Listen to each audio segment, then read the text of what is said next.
The mathematical relation expressed this way are often called formula.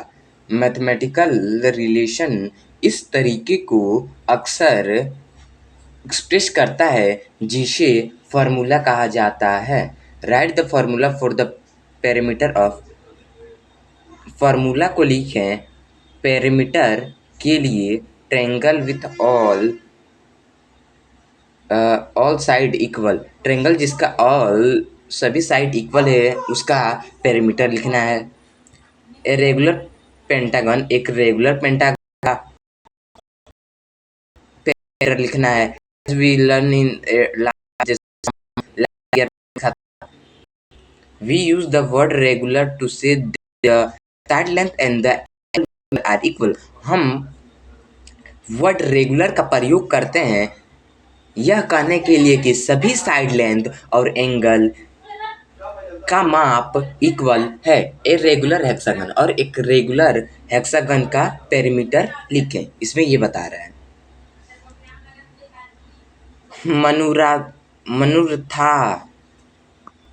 मुनिरात has a 20 metre long pipe. Munirat के पास एक 20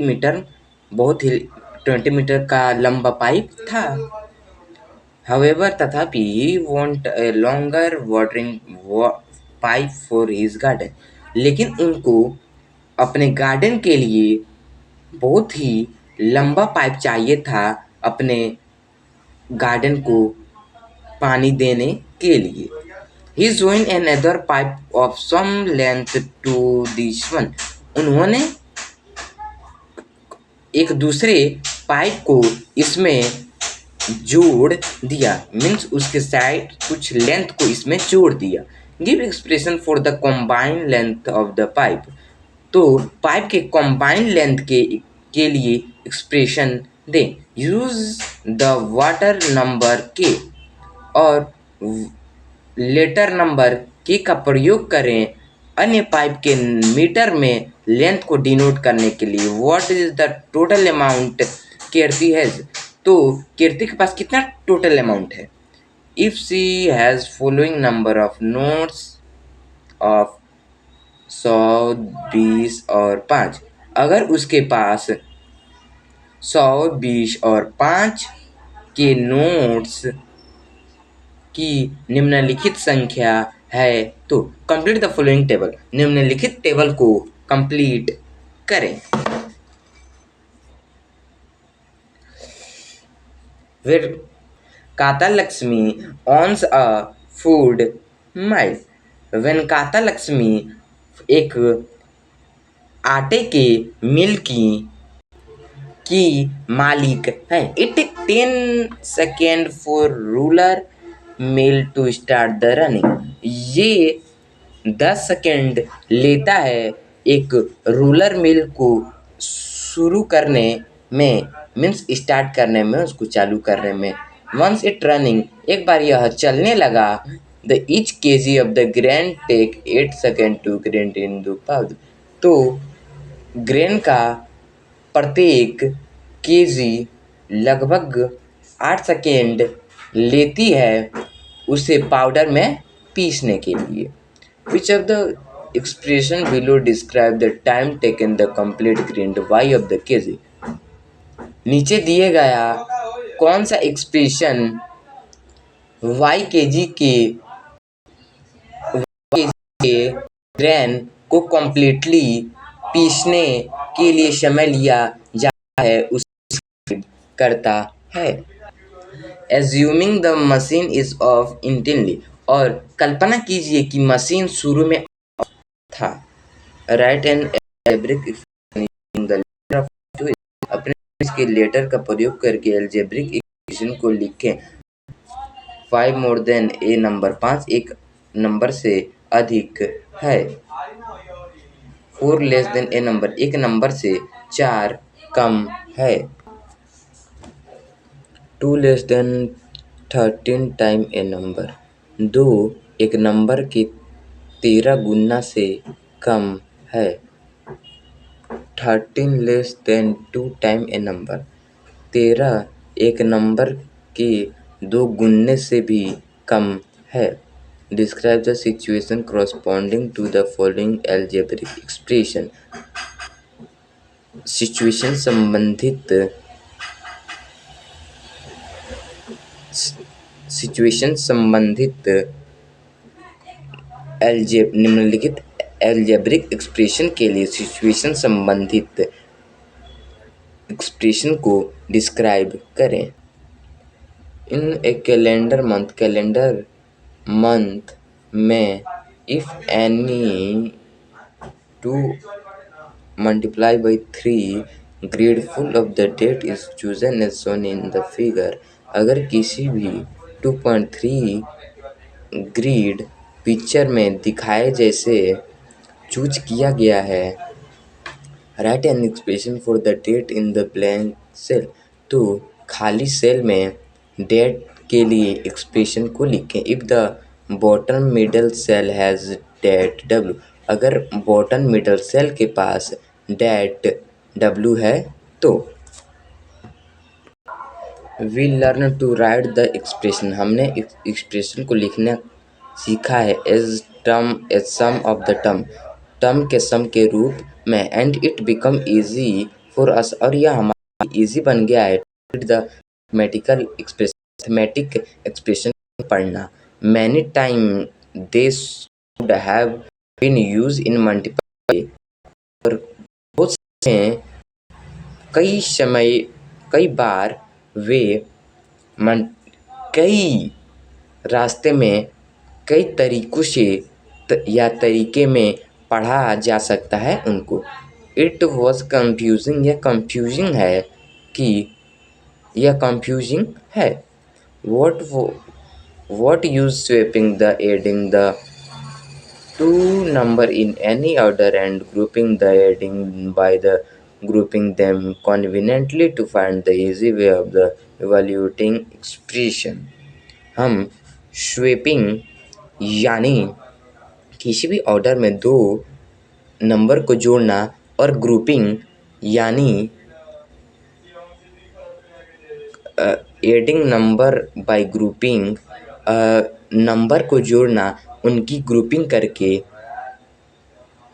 expression को evaluate करने का एक इजी तरीका ढूंढने के लिए हम यूज करते हैं। We also learn to use bracket in expression. हमने एक्सप्रेशन में ब्रैकेट का प्रयोग करना भी सीखा है, including the bracket with negative outside. और जिसमें नेगेटिव साइन जो बाहर होते हैं उनके साथ ब्रैकेट वाले भी शामिल हैं। We learn the distributive property. हमने डिस्ट्रीब्यूटिव प्रॉपर्टी को सीखा है। About the sum of the is same as the sum of the multiple. यानी एक सम का मल्टीपल के सम के रूप के सम के समान होता है। Let us reverse this concept. चलिए इस कंसेप्ट को रिवर्स मीन्स उल्टा करते हैं। And find the value of the following expression. और निम्नलिखित एक्सप्रेशन के वैल्यू को पता लगाते हैं। Let us evaluate the first expression 23 minus 10 multiply 2। चलिए हम first expression 23 minus 10 multiply by 2 को इवैल्यूएट करते हैं। First we shall write the term of the expression. सबसे पहले हम एक्सप्रेशन के टर्म को लिखते हैं या लिखेंगे। Notice that one of the term is a number. और ध्यान दीजिए कि उनमें से एक टर्म एक नंबर है, while other one has converted to a number।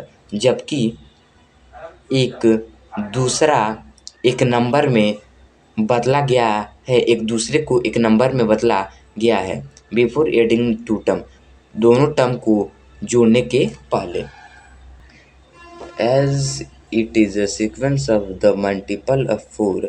जैसे कि यह 4 का एक सीक्वेंस है। It can be seen that the 9th term will be 4 times 9th। इसे 9th टर्म पर 4 मल्टीप्लाई बाई n के रूप में देखा जा सकता है। Standard practice, we shorter 4 multiply by n to 4n by skipping the multiplication sign। Standard practice की जैसे हम 4 मल्टीप्लाई को 4n के रूप में लिख सकते हैं मल्टीप्लिकेशन साइन को छोड़ के। We write the number first, हम सबसे पहले नंबर को लिखते हैं, फॉलो बाय द लेटर, जो लेटर एस से फॉलो होता है। Find the value of the expression 7k। Expression 7 के वैल्यू को पता लगाएं या पता करें। When the k equal to 4, जहाँ k इक्वल टू 4 है, the value is 7 multiply by 4 equal to 28। The value 7 multiply by 4 equal to 28 होगा। Find the value that the expression 5m plus 3 take when m equal to 2। Expression 5m plus 3 के value को पता करें जहाँ m equal to 2 है, as 5m stand for 5 multiply by m। जैसे कि 5m का अर्थ 5 मल्टीप्लाई बाई m होता है। The value of the expression when the m equal to इतना is 5 multiply by 2 plus 3 equal to 13। तो एक्सप्रेशन का value जहाँ m इक्वल टू 2 है वह 5 multiply by 2 plus 3 equal to 13 होगा। Some multiplication are shown below, कुछ multiplication नीचे दिखाए गए हैं। Where the letter number are place by a number, जहाँ लेटर नंबर द्वारा रिप्लेस किए गए हैं। And the value of the expression is obtain, और एक्सप्रेशन का वैल्यू प्राप्त हुआ है। Observe each of the term and identify if there is a mistake, पर उनके प्रत्येक टर्म को ऑब्जर्व करें और अगर मिस्टेक है तो उसे आइडेंटिफाई करें, मीन्स पहचानें। If you think there is mistake, आप अगर आपको लगता है कि वहाँ मिस्टेक है, ट्राई टू एक्सप्लेन करने की कोशिश करें कि क्या वहाँ गलत है। देन करेक्ट इट, फिर उसे सही करें। And give the value of the expression, और एक्सप्रेशन के वैल्यू को दें। Earlier we find expression to find the perimeter of different regular figure in the term of their side. पहले हमने एक्सप्रेशन का पता लगाया था उनके साइड के टर्म में अलग अलग रेगुलर फिगर के पैरामीटर का पता लगाने के। Let us now find the an expression to find the parameter of a rectangle. चलिए अब हम एक्सप्रेशन का पता लगाते हैं एक रेक्टेंगल के पैरामीटर को फाइंड करने के लिए, मीन्स पता लगाने के लिए। As in the previous case, पिछले केस में we will first describe how to get the perimeter when the length and the breadth of the rectangle are known. हमने सबसे पहले हम सबसे पहले डिस्क्राइब करेंगे, यानी सबसे पहले वर्णन करेंगे कि कैसे पैरामीटर को प्राप्त करते हैं जब लेंथ और ब्रेथ एक रेक्टेंगल का ज्ञात हो तब। Let us use the letter number L and B in the place of length and breadth respectively. चलिए हम लेटर नंबर L और B का प्रयोग करते हैं लेंथ और ब्रेथ की जगह पे। Let P denote the parameter of rectangle, और P एक रेक्टेंगल के पैरामीटर को डिनोट करता है। देन वी हैव, फिर हमारे पास P equal to L plus B plus L plus B होता है। एज वी नो, जैसे कि हम जानते हैं कि दिस रिप्रेजेंट नंबर, ये नंबर को रिप्रेजेंट करता है। And so the term of the expression can be added in any order, इसीलिए एक्सप्रेशन का टर्म किसी भी ऑर्डर में जोड़ा जा सकता है। Hence the above expression can be written as. इसीलिए ऊपर वाले एक्सप्रेशन को L+L+B+B के रूप में लिखा जा सकता है। Notice that the interior expression L+B शुरुआत के एक्सप्रेशन L+B+L+B में ध्यान दीजिए and the final expression 2L+2B और अंतिम एक्सप्रेशन 2L+2B में ध्यान दीजिए। That we got for the perimeter look different। जो हमें अलग अलग पेरीमीटर दिख रहे हैं उसके लिए प्राप्त हुआ है।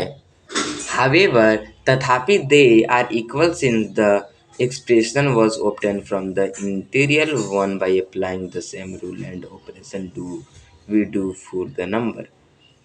तथापि वे इक्वल हैं जब से एक्सप्रेशन शुरू से प्राप्त हुआ है जो सेम रूल को अप्लाई करता है और ऑपरेशन को जो हम संख्या के लिए करते हैं उसको अप्लाई करता है। They are equal in sense that they have both take same value.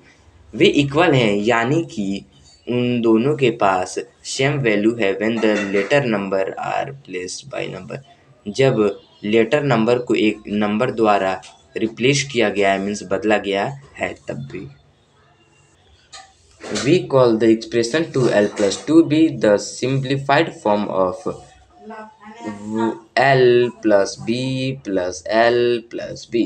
हम एक्सप्रेशन 2L+2B को कहते हैं कि यह L+B+L+B का सिंप्लीफाइड फॉर्म है मीन्स सरलीकृत रूप है।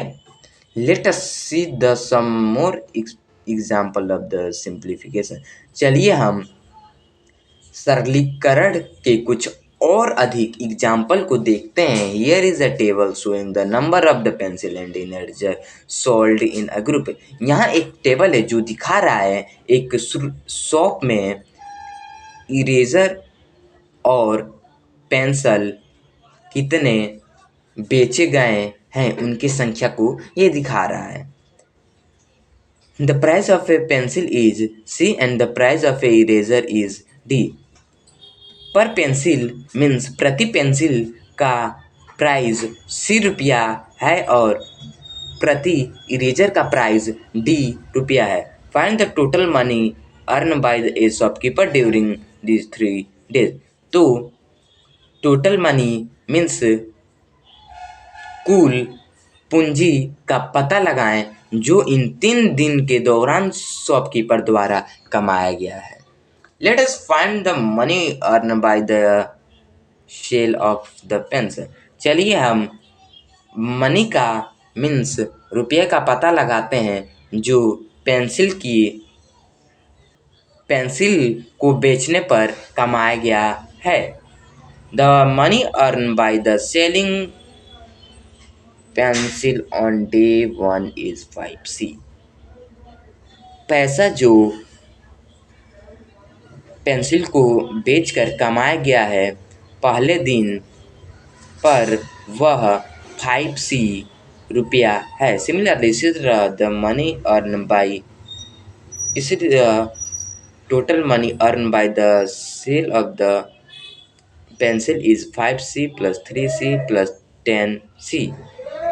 इसीलिए टोटल मनी पेंसिल को बेचकर कमाए गए 5C + 3C + 10C है। Can we simplify this expression further. क्या हम इस एक्सप्रेशन को आगे भी सरलीकृत कर सकते हैं and reduce the number of the term. और क्या हम टर्म के संख्या को रिड्यूस कर सकते हैं।